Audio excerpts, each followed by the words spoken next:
జూన్లో Horsley hills వెళ్ళాము. అప్పుడు క్లైమేట్ చూడండి ఎలా. మా ఫ్యామిలీ వస్తే ఆగస్టులో వెళ్ళాము. మేము అసలు ఎక్స్పెక్ట్ చేయలేదు ఇంత మంచు ఉంటుందని.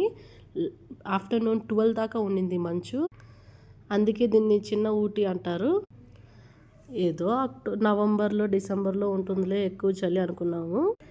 కానీ ఆగస్టుకే ఇంత ఉంటుందని ఎక్స్పెక్ట్ చేయలేదు అసలు. మేమైతే ఇలా అనుకోలేదు కాబట్టి స్వెటర్స్ కూడా వేసుకొని వెళ్ళలేదు పిల్లలకి. చలికి బాగా వణికిపోయారు పిల్లలు. ఆ గాలిబండ విండ్ వేవ్ ఉంది కదా గాలిబండ, అది అయితే సూపర్ ఉండింది అసలు.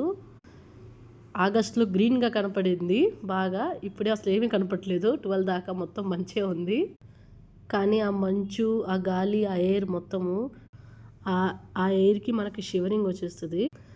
ఆగస్టుకే ఇంత ఉంటే ఇంకా నవంబర్ డిసెంబర్లో చాలా ఎక్కువ ఉండొచ్చు.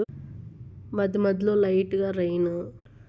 పైన హార్స్లీ హిల్స్లో పైన రూమ్స్ కూడా చాలా కాస్ట్లీ. స్టార్టింగ్ 4000 5000 నుంచి.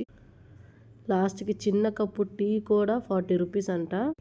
ఎందుకంటే ఇంత కాస్ట్ అని అంటే, ఇది చిన్న ఊటీ మేడం ఇంతే ఉంటుంది, ఇంకా చాలా ఎక్కువ ఉంటాయి, మామూలుగా అయితే 60 అమ్ముతారు టీ కప్ అన్నారు. మేమైతే నిజంగా ఊటీలో కూడా అంత ఉండదురా కదా బాబు అన్నాము. కానీ చాలా బాగుంది హార్స్లీ.